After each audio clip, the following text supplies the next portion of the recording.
Hi. Okay, so we are live. That's perfect. Haven't used the face cam in a while, so you guys miss how it. No, just kidding. I I should have followed through with that.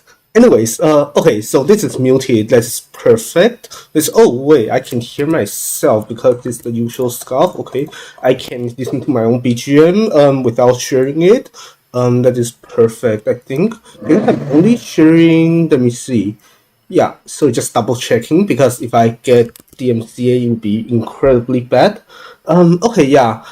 Or maybe I shouldn't even be listening to my own stuff since this is like serious ish. You know what? Let's just start. Okay, yeah. So, yes, today we are doing lecture rehearsal because I'm giving a lecture for the for class in a couple of days. I don't know if I yeah, so it's an actual college class, so I figured that I might as well actually rehearse and try to do well. So you know what? Let's just start, and we can have a different stream for like informal chatting. I have so much grading to do. There will be another grading and chatting stream soon enough, I think. Yeah. Oh, by the way, if I keep looking down like this is because the chat is right here. It's on the phone. So yeah, just monitoring the chat as a typical streamer stuff. Okay, let's start. Yeah. Okay. So today we are going to be talking about quantum programming languages, as the slide implies. Okay, so first of all, logistics of the class that you guys don't have to know about. The students are having a exam. You guys do not, because of course not. Grading. I hope I will be able to finish grading. I mean, like what I said earlier, there will be another stream like later today and probably also tomorrow where I just do a lot of grading and chatting because there's so much things to grade. Anyways, yeah, and office hour that is also not relevant for the stream for obvious reasons. I'm just always here and you guys can always talk to me. Okay, so anyways, let's just start. Okay, so quantum programming languages. You guys might have heard of Qiskit, which is I guess the biggest language out there. But I guess the first thing I want to let you guys know is the there's actually quite a few of these languages out there. There's not just Qiskit. So, for example, there's this low-level languages that allow you to talk about gates and circuits, which I mean, the class has been learning about quantum circuits in the past like month or so. So this is basically just a way to transcribe to program what everyone has learned so far.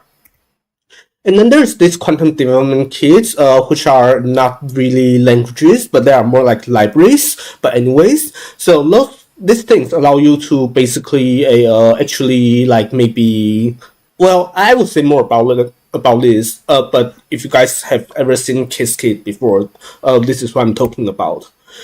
And then there are also some other high-level languages that allows maybe some better building blocks that I will also talk about. So maybe I will not go too deeply into any of this right now. I would just claim that they exist. And there are also some other languages with other features. For example, for formal verification integration, I guess I would also do a show of hands of class of if how many people in the class have ever heard of the term formal verification. I'm guessing there's not that many, but I will also give a quick intro to what formal. In terms of quantum programming, there's actually surprisingly many tools that you can use, each of them for different purposes. Yeah, okay, so let's actually start with the low-level languages, the gate and circuit. So basically, like I was saying, basically is this like this kind of thing that in the previous lecture and homework we've been covering, or at least the class has. You guys have not, but you guys are watching this lecture, so there's that.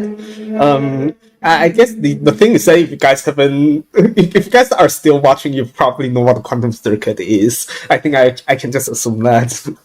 Otherwise, you guys probably would have just left on the first slide because you guys are not the captive audience that the class is. So, anyways, let's continue on, should we? Okay, so yeah, in terms of low-level languages, there is, I guess, two main ones, OpenCasm and QIR, and they are low-level. I mean, this one is developed by IBM, this one is developed by Microsoft, but in fact, these two are both comparable across a lot of other toolchains. So yeah. So actually, let's just quickly do a demo of what is it called, of OpenCasm. So we have this circuit that you guys probably have seen before. So this creates a EPR pair, right? This creates 00 and plus 11. So basically what this does is, so now we are just going to transcribe this into OpenCasm. So here you see you have, I mean, up here it's just a standard boilerplate. And then everything in between here is that, well, you have, 2 qubits and you have 2 classical bits down here. And then you have this Hadamard gate, you have this CNOT gate, and then you have measurement. So this is that. So this is maybe not so surprising, but let's do a quick demo anyways. So this is the code on the slide. If you click the circuit, then you can double check you haven't made any typos yet. And this is the circuit that you've written. And you can also simulate this by just drawing histogram. For this, it's an EPR pair, so you are expecting the output to be either 00 or 11, right? So if you did that, that is actually about what you see. By the way, so this is a quantum program, and you guys can see, or I would just assure you that this laptop I'm using right now, it is not secretly a quantum computer. What this is doing is that, well, I have only two qubits here. So this is 2x2 matrices, right? So basically my laptop is just multiplying 4x4 matrices and do this kind of like classical simulation and running the program this way. So it works because I have only 2 qubits. Of course, this is not going to scale if you have like hundreds of qubits, but for small circuits, this OpenCasm does give you this. Okay, and there's really not too much to talk about OpenCasm, so maybe we can just move on to QIR. So QIR is a similar kind of language. It's developed by Microsoft as a part of their quantum development kit. It's based on LLVM. I'm wondering how much of the class have heard of the term LLVM or know what it is. I was expecting quite a lot, but the RTA expected not that many, so we will actually see what happens on next Monday. But for lots of you who don't know what LLVM is, it is basically something that sits between, let's say, C and assembly. So this is basically what some C compiler might use. So the C compiler will first compile C to this intermediate thing called LLVM before it compiles all the way down to assembly. And the thing looks a bit ugly because this is just how LLVM looks. But hopefully it's still readable. That you have a Hadamard gate and then you have CNOT gate, and then you have this you have this function. Okay, so, well, why LLVM? Well, the reason is that, well, because it's a standard and popular tool, so it's compatible with the Clang, which is a C compiler, if you wanted to do the classical simulation that I was showing you just now. And the other reason is optimization. So it turns out you can optimize quantum circuits for many reasons that maybe is out of the scope right now, so I would just claim that it is a fact. And if you want to optimize the quantum circuit, you can use the standard compiler plus, you can just do a standard compiler pass on your circuit. So that is kind of how it goes. So basically, by using LLVM, it's more compatible with the existing toolchains, classical like C programming toolchains. So that's kind of what it is. Okay, so that is, I guess, the low-level languages. So maybe I can take questions before we move on, except, well, there's nobody watching this, and people who are watching the VOD cannot time travel and ask questions. So maybe, I don't know, leave a comment or something. I will probably answer, or I will try to answer. You know what? Just ask me in the chat. Like, that I do enough streams. I'm around. Just ask me anytime. Yeah. Okay. So, anyways, let's move on to quantum software development kits. So there are quite a few of these kit. Like I was saying, there's Amazon Bracket, there's Google Circ as well, and there's also the Microsoft kit, like I was mentioning earlier. That I could not find a logo for. They probably don't have a logo. But anyways, let me talk a little bit about what these things do. So they allow you to design and simulate quantum circuits, as in the Chasm demo earlier. There, I was actually already secretly using a kit. So yeah, in fact, I was using a Microsoft kit earlier. So, but besides that, it also allows you to interact with real machines, and it allows you to compile and optimize for different gate sets. Because the class has been learning about different. Actually, it was a lecture given by the other TA, by Joseph, right? Where you and it was on the homework as well. Basically, like what gate set is universal and what gate set is not. And from there, you guys, the class should have learned that there are different possible universal gate sets, and you need to compile your circuit depending on which machine you are using and which gate set are you targeting. So there's that. Oh, I hear people in the living room. That is amazing. Okay, let's move on. So I kill my train of thought. But anyways, yeah. So there are a few examples. These three and the Microsoft stuff I couldn't find a logo for, and there are actually a lot of other ones. But for today we'll just only go through KissKit and the Microsoft Kit. Because these two are, I guess, the most popular ones. Yeah. Okay. So let's. Oh, by the way, like I feel like now I have audio monitor. I can hear myself, and this is a bit reassuring. Oh, but on the lecture, even though I don't have one, I have a mic, right? So I will be able to hear myself during the real lecture. So I guess it's all good. Yeah, I'm glad that I started doing this. Anyways, yes, let's move on. Okay, so first of all, there's this KissKit. Before we start coding, there is actually this very nice tool that you can use if you want to program a very simple circuit here.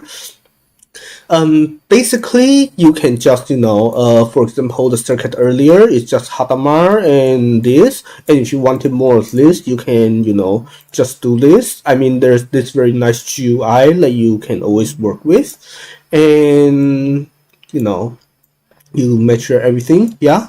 There we go. Yeah, okay. So this is kind of how things go. And then, so I guess here's the thing. We are in the year 2026. So we are, a very, very long time ago, people will write write Chasm or write this low-level language by hand. But the very nice thing about these tools is that, well, now it just writes the thing for you. So actually, you don't have to write Open Chasm by hand. There is, if your circuit is small enough, just do this. I mean, if your circuit is bigger, you probably still have to. But even so, like, there's a KissKit also has its own language. So basically, you pretty much just don't write OpenCasm by hand anymore. But I mean, it exists, so I'm still talking about it as an important piece of the history, and second, because what I said earlier, it's compatible across basically a lot of different tool chains. So you can, write your OpenCasm using one tool and import it into a different tool. So this is just a common useful data format kind of thing. Okay. So, but yeah, like I was saying, this drag and drop thing works if your circuit is like, 10 gates or something. But as you guys probably know or have heard, this short algorithm, right? Where you want to break RSA and you have like hundreds or tens of thousands of qubits. And you are not going to drag and drop every single one gate, and you are not going to, scroll forever. So basically, at some point, you still have to write code. So because of that, let's actually write some code. So, but anyways, let's see. I went through everything. Oh, right. Before that, I guess the other thing I wanted to show here is that you can just click set up and run, and you can run your thing on the real machine this way. I mean, of course, you have to be logged in, and accounts are free, so you can just create accounts at any time you want. But then if you are on a free account, you only have so many qubits to work with. If you want a machine with more qubits or just a better machine in general, you still have to pay. So there's that. But anyway, so there's that. And now let's actually write some code. So Qiskit. Qiskit is actually a Python library, so I can basically just walk you through this Python code that I've prepared beforehand.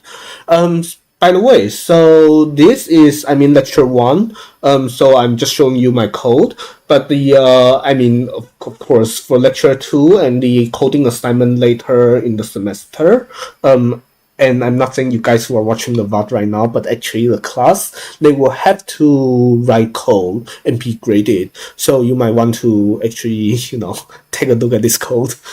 So yeah, but if not, it's fine as well. This code will be uploaded onto a class website, so it's whatever. Okay. Anyway, so I wanted to say let everyone write Python, but the RTA told me that it's not the case, so I don't know anymore. But we're literally programming quantum computers right here, so Python is a piece of cake comparing to that. So I believe in you. If you don't write Python, I believe you can learn. And if not, then you can always use the Microsoft Kit, which does not involve Python. Yeah. So anyways, let's actually start. Yeah. So up here, I'm just importing libraries, so nothing important yet. And then to define quantum circuits, they also have their own library program you can call. So, you define quantum circuit to two qubits, two classical bits. In fact, this code, if you really don't want to write, you can just copy and paste from this. This is the same thing. Yeah, so it doesn't really matter. But basically, yeah, you have this, and then you have a Hadamard, CNOT, and then you measure, and then you draw it just to make sure it looks right. So there's that. Nothing exciting, nothing surprising yet, basically. Okay, now you can just to show that things are compatible with OpenQASM, you can export. You can also import external OpenQASM, but I will not, do that right now. And this is another thing that you've also seen earlier, that you can simulate the circuit, just run it classically, because run on my laptop, and that is fine because I have only 2 qubits here. This is going to break when you have hundreds of qubits. Not break, it's just going to run forever and ever. But anyways, yeah.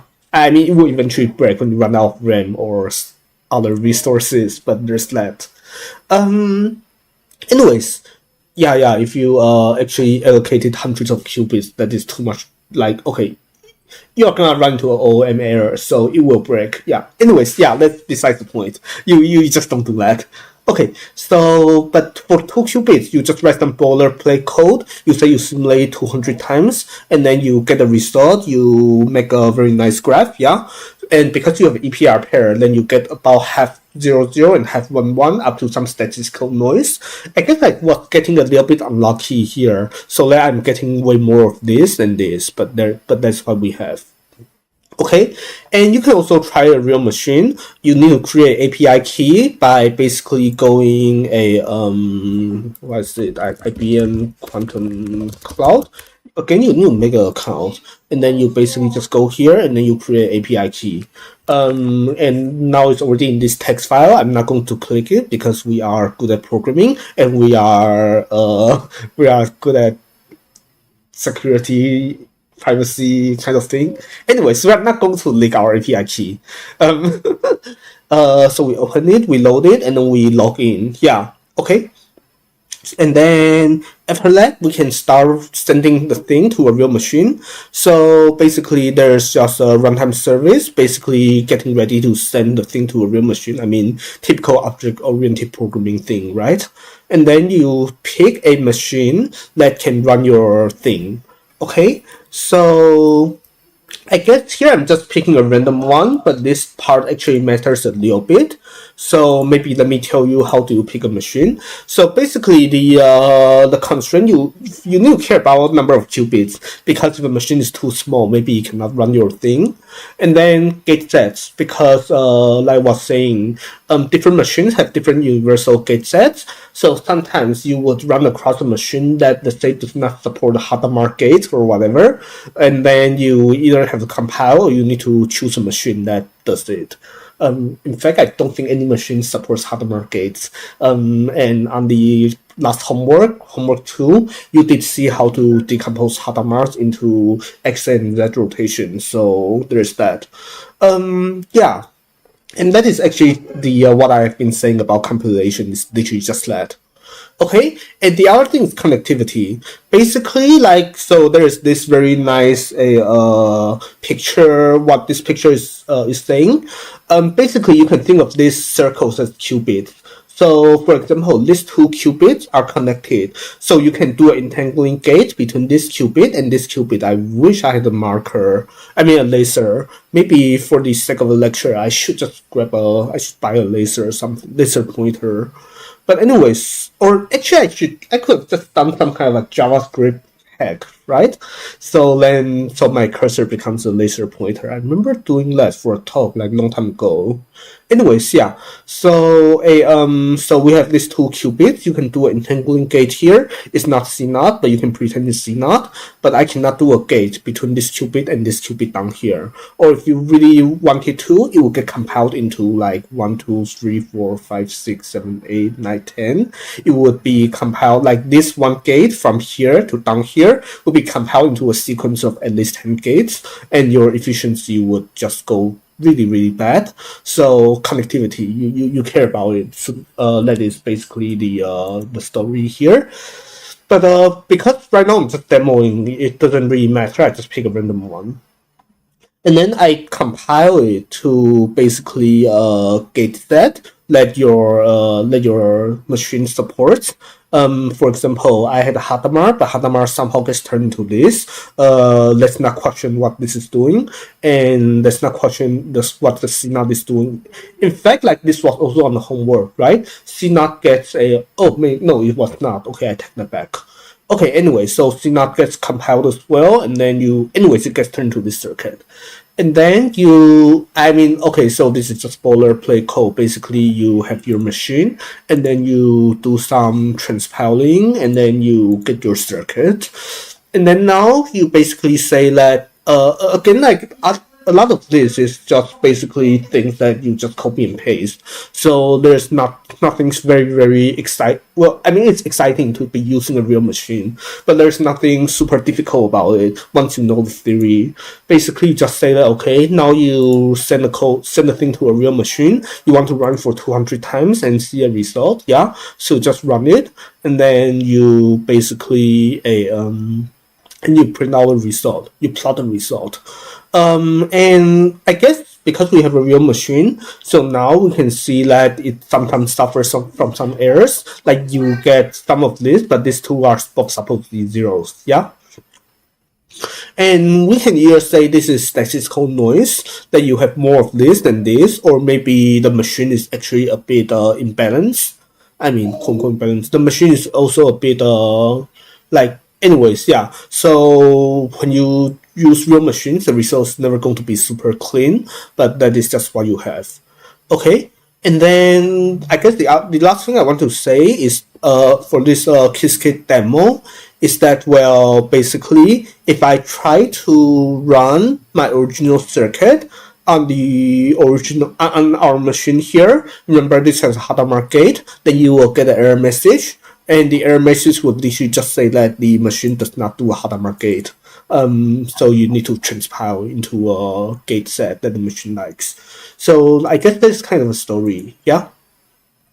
Okay, so that is basically how it is with Qiskit. So I guess I will also take questions on Qiskit, but I don't know if there's. You guys, there's nobody watching this right now, so I will just move on.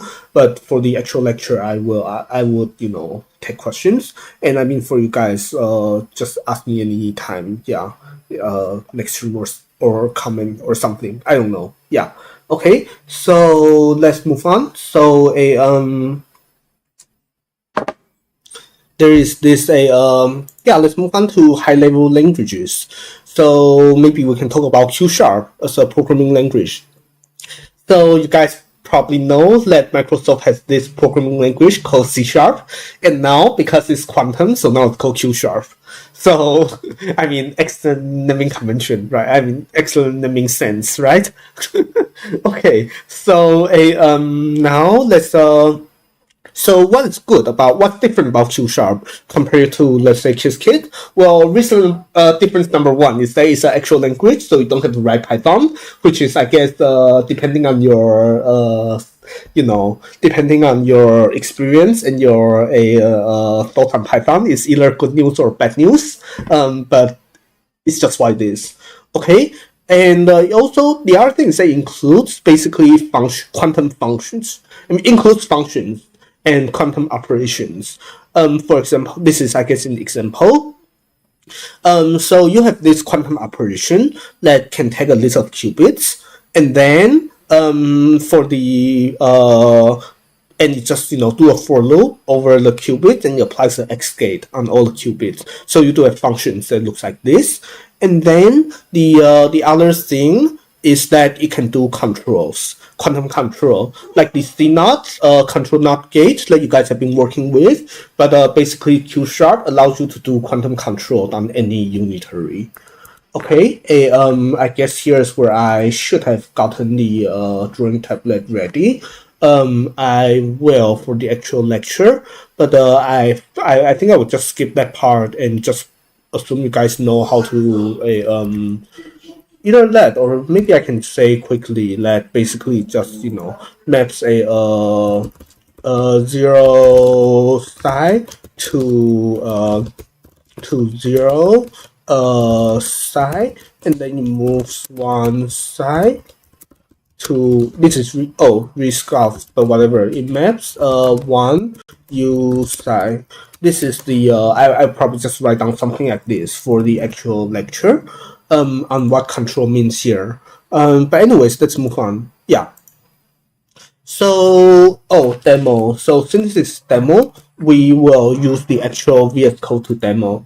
So first of all, this is not, let me first show you that Q Sharp is a Turing complete language, in the sense that you can just do, any, like, even if you don't talk about quantum things at all, it is already a full-fledged programming language, in the sense that, well, I mean, you can write any boilerplate thing. Like here, I'm summing up all the elements of an array, using this like loop that everyone knows and loves how to write.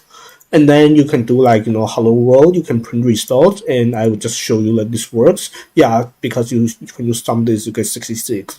This is as expected. Okay, so now let's actually talk about the quantum parts of Q Sharp. Okay, so quantum part, GHZ state, which is, maybe let me just tell you what I'm trying to do here. So can I make this a bit smaller? Maybe I can. Yeah, let's make it 3, just so that this is the circuit gets a little bit smaller and easier to read.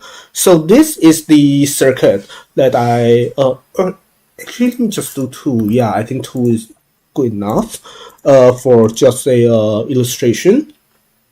So from here to here, this creates an EPR pair. Yeah.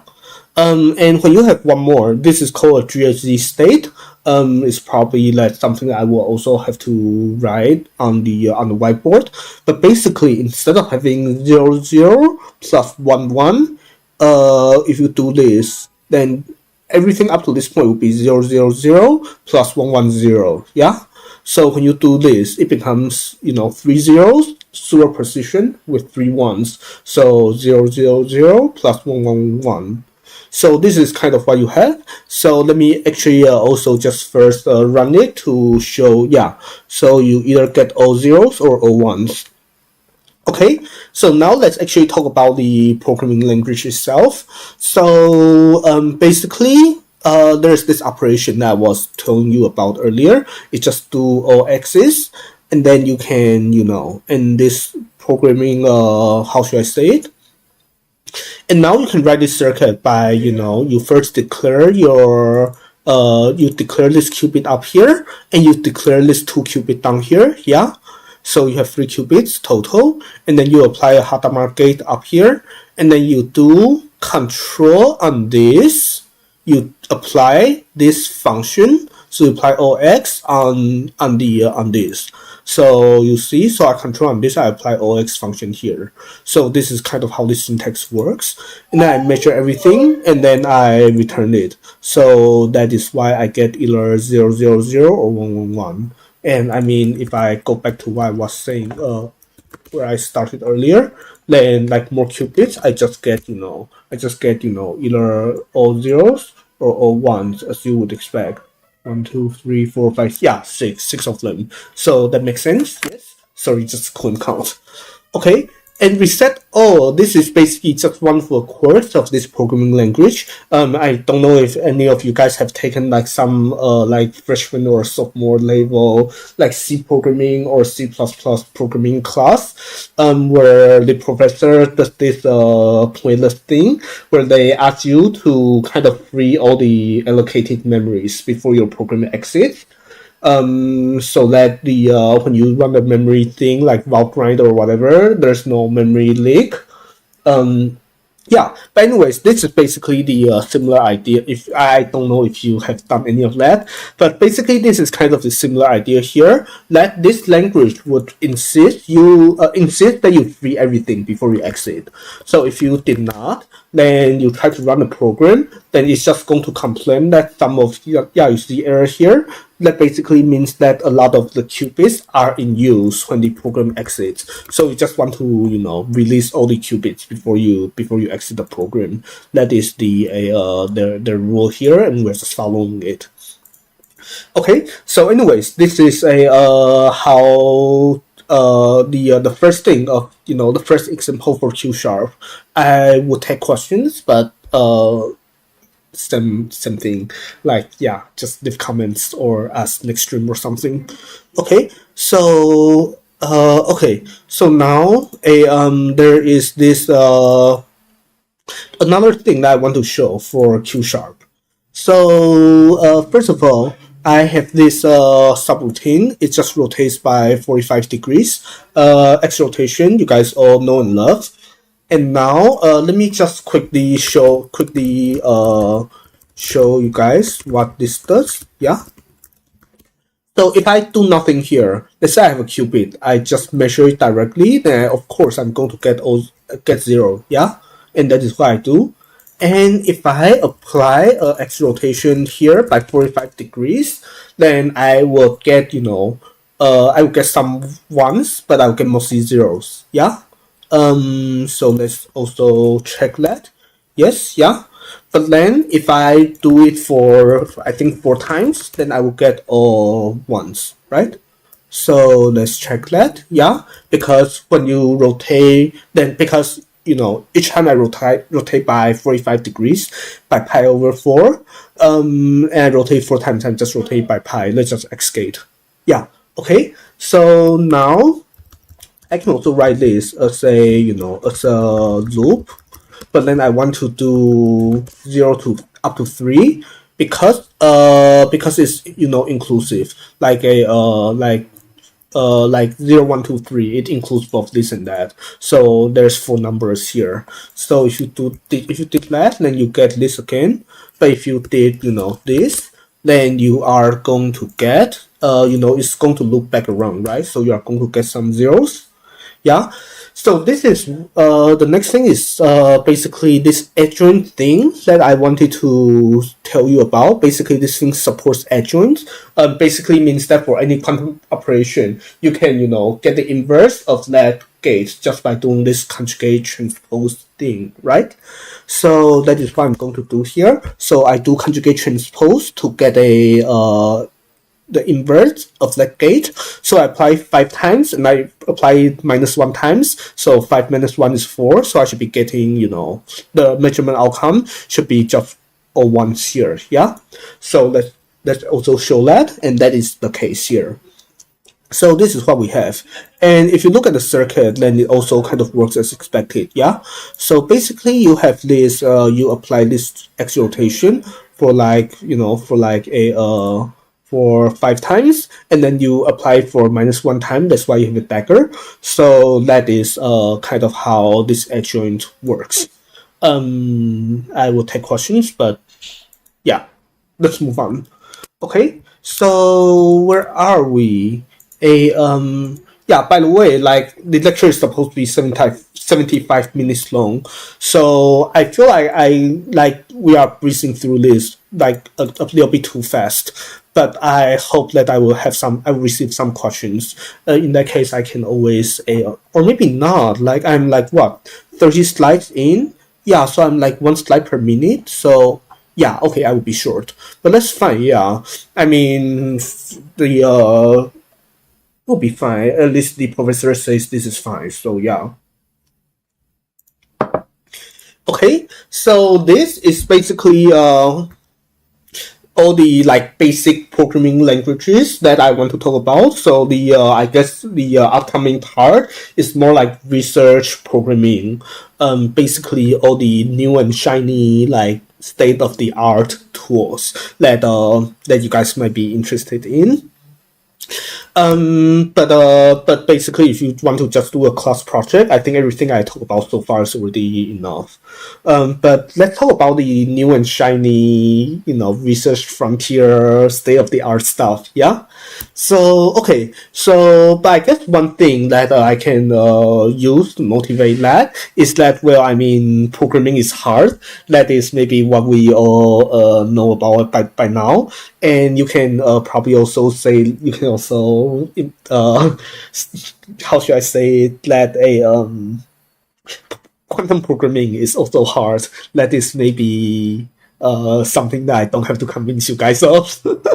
Okay, but anyways, this is everything we've done so far is like 2 or 3 qubits, right? But then this is maybe let me say this. So, of course, the class is doing a class project. And it's been a while since I've taken, my age is secret here, but I would just say that seeing that I'm giving a lecture here, it's been some time since I was since I was a student of this class. Let's just say that. So then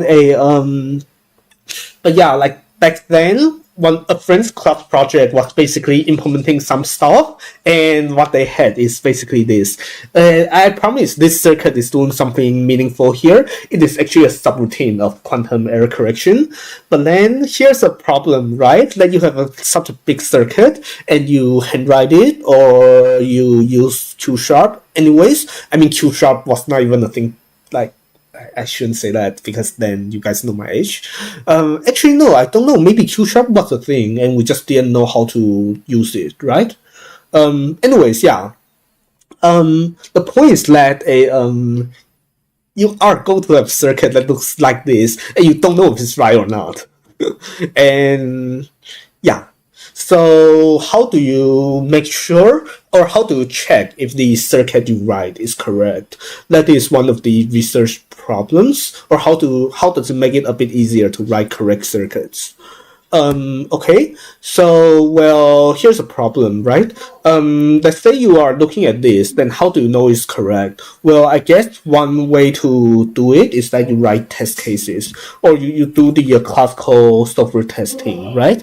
So this is kind of how it would work classically, or like normally, or how you would think about how to test a program. So you start with maybe a program here, like for example, maybe a Shor's algorithm. So you break RSA or you factor 2 numbers, yeah?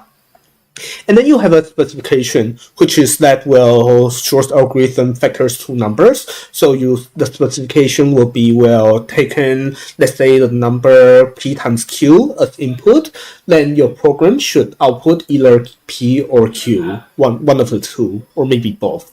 Yeah, and then you write some test cases, and then you have your quantum software. And when I say quantum software, I just mean you have a very big circuit of like thousands of gates. Yeah. Okay. Or not thousands, more like hundreds of thousands. But that's besides the point. Okay. So now the problem is that you have this very, very big circuit. And how do you know it's right? Okay. So, well, you cannot classically simulate it because when you have hundreds of qubits, you are going to run out of RAM, like literally. Okay, um, I mean, uh, I mean, no, I should say like I let me just say I did run out of RAM trying this on a separate project last week, so this hits a bit too close to home. A bit too close to home. But anyways, yes, you are going to run out of RAM. And I have personal experience with that, so trust me. Okay, anyways, so quantum hardware, I mean you guys saw just now that the thing is a like it cannot even get the EPR pair right. So if you hand it a short algorithm, you are never going to get the right answer because that is just how it is for the quantum hardware today. And you cannot, do a runtime assertions because you cannot check intermediate values because, well, those things are quantum. If you want to print values or, do any kind of assertion, then you measure it is gone. So you cannot do that.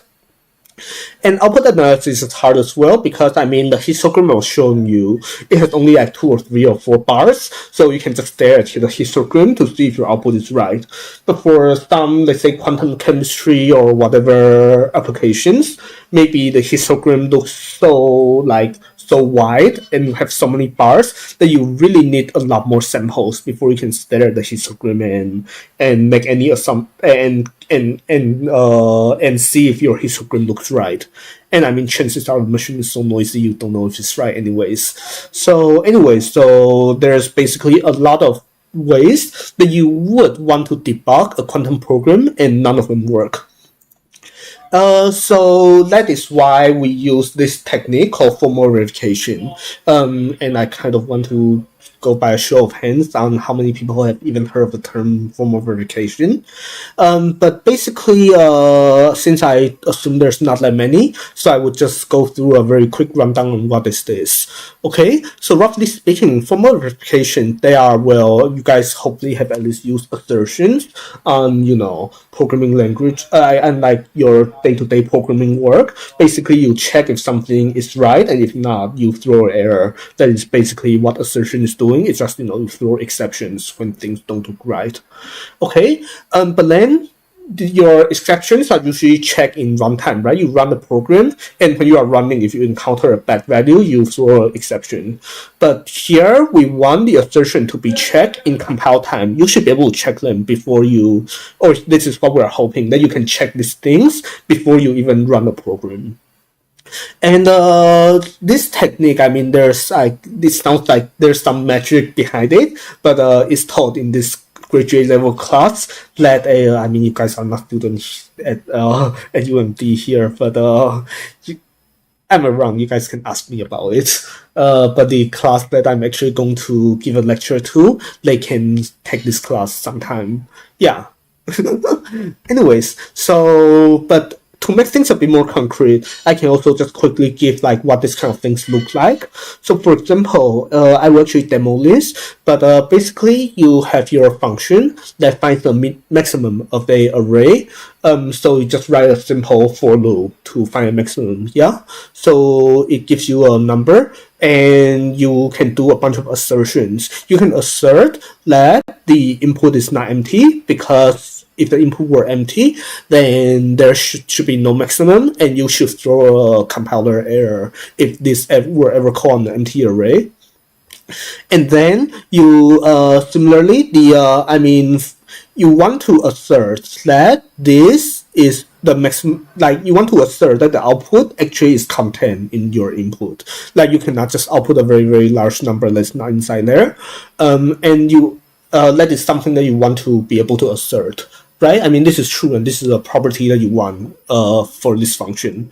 I mean, this is the what maximum is, and the other property of a maximum is that, well, it's actually a biggest one. So for everything inside the for indices, so for everything inside your input, this is the maximum is at least as big as that. Yeah. So these are the things that you would like to assert.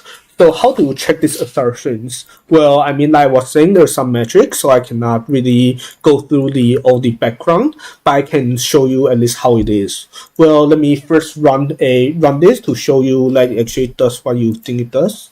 Show you what I think it does. I think. Why does it not like a? Oh, okay, of course, yeah. Um, it should give me 55. It does, yeah, okay, because the maximum of this is 55.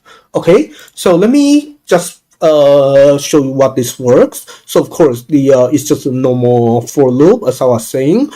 Basically, pretty much the only way to implement this. So you set the maximum, and then you basically say that if you just loop through the array. Yeah. So the idea is basically like you just put enough assertions in the function body that you can eventually assert this. So for example, you want to say that through every iteration of a loop, the maximum is contained inside the array. So it never, like the maximum never leaves so the running max never leaves the array, and because of that the final maximum is also in the array. So maybe let me just say this: if I did not have this, if I did not assert this every iteration, then I would not be able to assert this at the end, because then the compiler is not smart enough to check this anymore. So even if this were true, you kind of have to assert enough things along the way for the compiler to realize this. Otherwise, it just throws the compiler error before I even run the program. Unless I remove this, then this is fine. So then basically, then I just have, I just know a bit less thing about this, but I can still run it and still give me a right result. It's just that I don't know, yeah. So now this function gives me a little bit less. Now a little bit less guarantees. Anyways, this is kind of how formal verification works. So now let's actually talk a little bit about how it works in the quantum setting. So verifying quantum programs, this is actually, I also wanted to do a show of hands on how many people have heard of Rock before or heard of Lin before. Rock usually goes by an older name, COQ, but nobody knows how to pronounce this, so they just rebranded sometime last year. So there's that. Anyways, enough of this. Anyways, so I'm guessing people have not heard of this, but so I can also say just what we've been doing. So there is this paper from our research group that is actually not a really new paper anymore. Like it came out like 2 or 3 years ago or something like that. Maybe a little bit more, maybe 5 years. Anyways, so the title is a formally certified end-to-end implementation of Shor's factorization algorithm. Basically, the idea is that the one person who was in our group, he's now moved on to be a professor somewhere else. He's teaching somewhere else now, but basically now, he's graduated, that's what I mean. I don't know if I should use the word senpai. You guys probably know why it is. You know what? I will just use that lecture. Who cares? Yeah. So senpai in our group. So did this. So long story short, that means the guy basically wrote Shor's algorithm. Like give an actual circuit that implements Shor's algorithm, an open chasm circuit. And of course, there's like hundreds or thousands of gates. But then, through the use of formal verification, we know that the circuit he wrote is fully correct. Like he did not had a programmer implementation bug anywhere inside the circuit.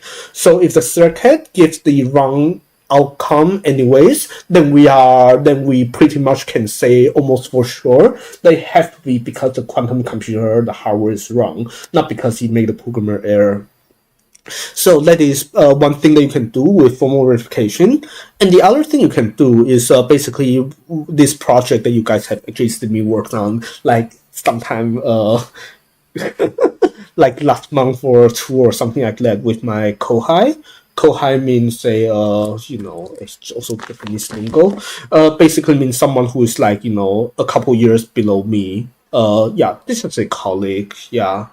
Anyways, yeah, with a Kohai, yeah, with someone in my group, let's just say that, yeah. So we are basically applying similar methodology to quantum error correction.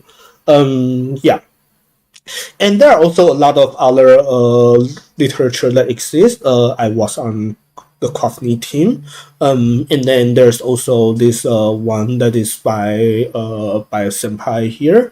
Anyways, I mean I could always click through this, right, to show that well there's a bunch of yeah, I was on this paper. Anyways, yes. Let's move on. Wait, how do I? Oh, good. Yeah. Okay. So let's actually see this in action. So I have this rock thing. So let's actually just go through this, or maybe I can first start here. So you guys might or might not.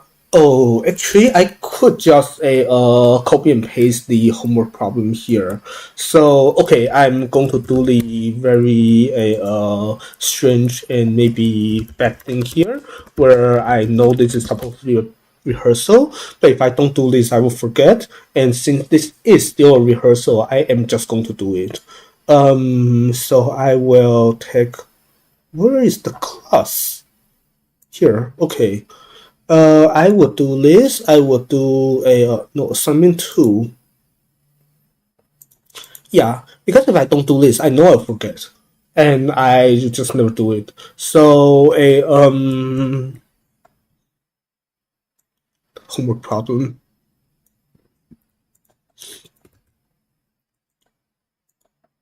Okay, so let me just do the homework here. Because I mean this homework was already due last time, so I will actually use rock to prove this is true. So I mean this is one of the homework problems that we give to a class. It's not too difficult. But basically I have this circuit as well. This right. I have a Hadamard here, and then I have a C0 here, and then I have Hadamard. Oh, this is switched. Okay. I can very quickly switch this. Yeah, that's fine. So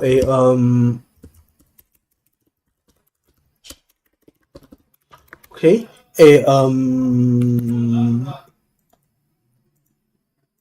big typo. Mismatch, I guess. Fix mismatch. Homework to demo mismatch. Okay, sure, yeah, whatever. Okay, I am almost completely sure the demo will still work. Okay. Oh, that means I need to sorry, I know I probably. You know what? No, this is fine. I will be doing this on the stream because this is already like much higher quality streaming than everything that I've done so far. So might as well do this now. Okay, so I do this, I copy this. I probably also want the word proof here. Okay, so this is their homework problem, and then you can see that, well, now I have Hadamard, C0, and then Hadamard, and then this is the right circuit is, well, Hadamard, C0, and Hadamard, and I want to prove that these two are equal. Okay? So this is, I'm going to prove this by basically just going through this. So if you guys know that this is basically, I mean, the proof is literally just multiplying out the matrix. The proof is very simple. So that is exactly what I'm going to do here, yeah? So basically, I can explain first to you what this kind of tool is doing. Basically, I want to prove this. So here is, I guess, what's called the goal or the context. Basically, so I write my proof here. So I can, I can modify this, yeah? I can add different steps, like simplify. But then this software will read my proof and tell me if it likes my proof. Okay, so now the first step is that I want to unfold this into their, into this. So I will just do this. How do I? Okay, yeah. So I unfolded left and right circuit. I also unfolded this equivalence into, well, just an equal sign, except this UC eval means that, well, now I have, this is actually a program, and this is for lots of you who've taken like compilers or interpreters. This is basically the interpreter that kind of changes my AST, my syntax into actual matrices. So these are not actual matrices, these are programs. And now I'm turning a program into matrices. Long story short, that's what's going on. Okay, so now basically this is just unfolding everything. Nothing so surprising happened yet. And then I simplify. When I simplify, then this becomes, well, now I interpret every matrix and I multiply them together. So, and then I basically just rewrite by basic eval db. Basically, I actually interpret each of these and I simplify everything down. Then I will be getting this, which is hopefully what you guys remember from the homework as well. Well, this is the Hadamard thing. This is just the identity tensor Hadamard, and the C naught is the Pauli decomposition, or I guess the direct thing that you guys have been asked to do is basically this, right? That C naught is just this, where you have, it's just you do not or cx, so you have x control plus identity tensor control, yeah, and then you have this Hadamard again. Anyways, this just looks like this, so might not be that difficult to parse. So yeah. And now the last step is that now I have matrices. I just I can do this soft matrix thing. Basically, just means we'll multiply this entire thing out, make sure it's equal, and now it goes through. Or it should go through, I think. Assuming it doesn't hate me. What am I? Okay, yeah. Okay, so QED. So there is so this is proven. So this is kind of how this kind of tools work.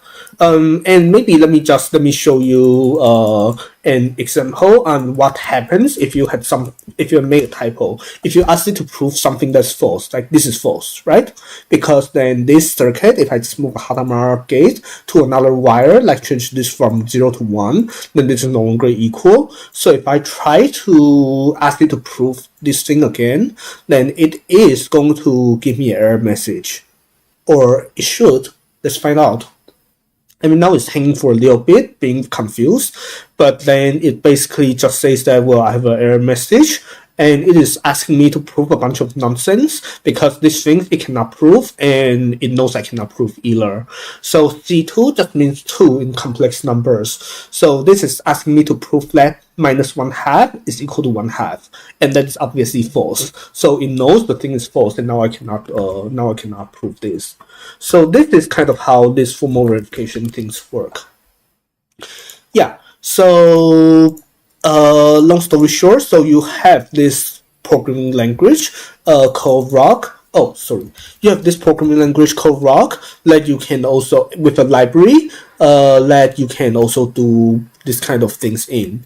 There's this CoQ is one of the that's why people don't rename this, because you don't like to pronounce this, but this is basically one of the libraries similar to what I was showing. But what I showed is actually Squire, but Squire is similar to this, except this is programmed in a much better way. So use this if you want to, if you need to. Yeah.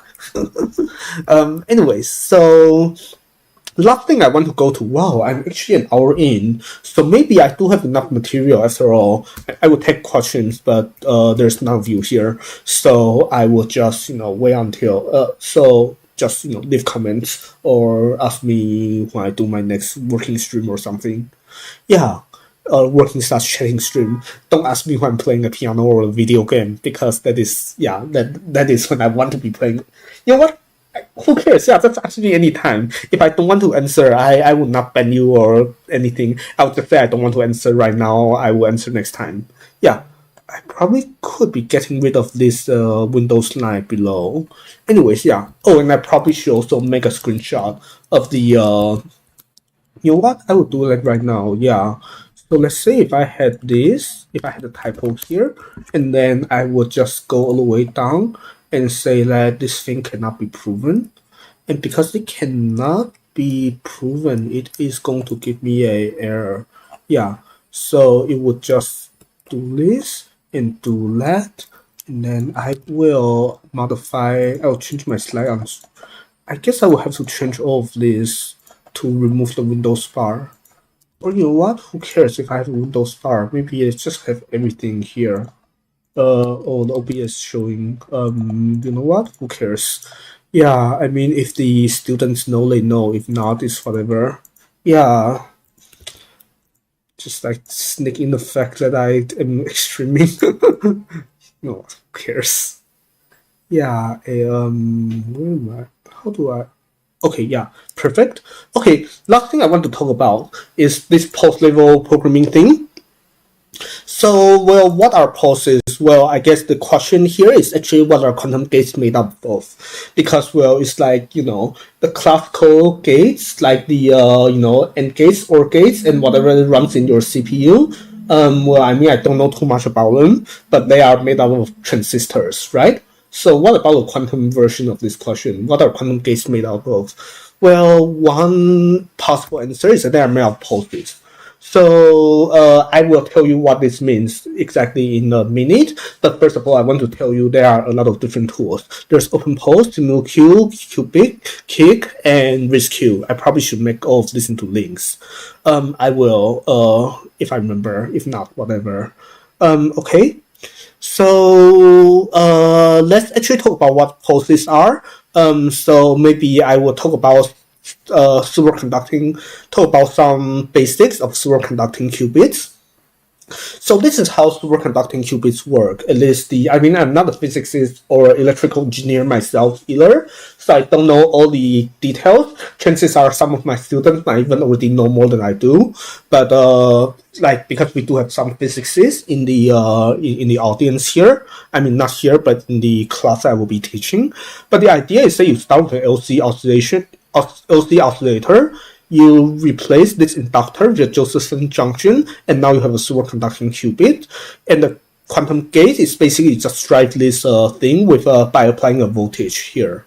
So I guess the thing is that I'm missing a capacitor somewhere around here, but that is I'm just going to brush it under a rock. So the question is how much voltage should you be applying here? And it turns out that you need to apply a voltage that looks kind of like this, where, well, this LC oscillator has a, has the natural frequency, and you kind of apply, and you need to pick this frequency.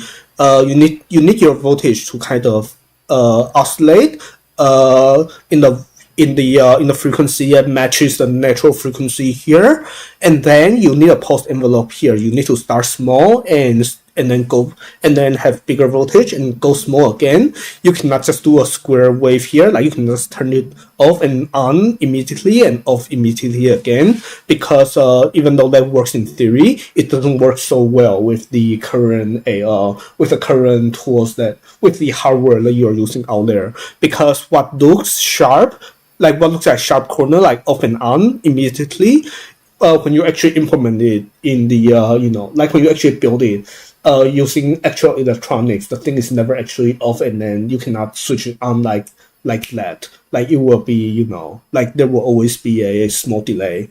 So you might as well do it in a controlled way. Yeah. So anyways, this is kind of how we do it. And now, and the idea is that you so how you build is actually kind of like this. Well, you have your quantum computer here, and then you have your quantum control system here. Basically means that you are sending some control signal, so sending some pulses, and you're also reading out results. And then this thing has to be really fast, like nanoseconds or microseconds,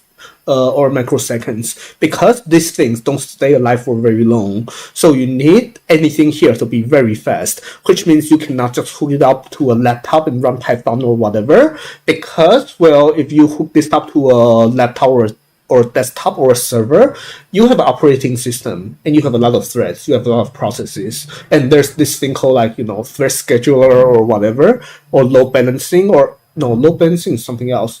Anyways, there's also network protocol. There's a lot of things that if you use a desktop or server here, this is not just going to be fast enough. So you want a board here, you want the FPGA, or you want the chip, you want the ASIC. You basically the typical tool chain that we learn in the CS department is not fast enough. You need to go to the EE department kind of thing. You need to start writing Verilog. Basically, you need to start doing like hardware design.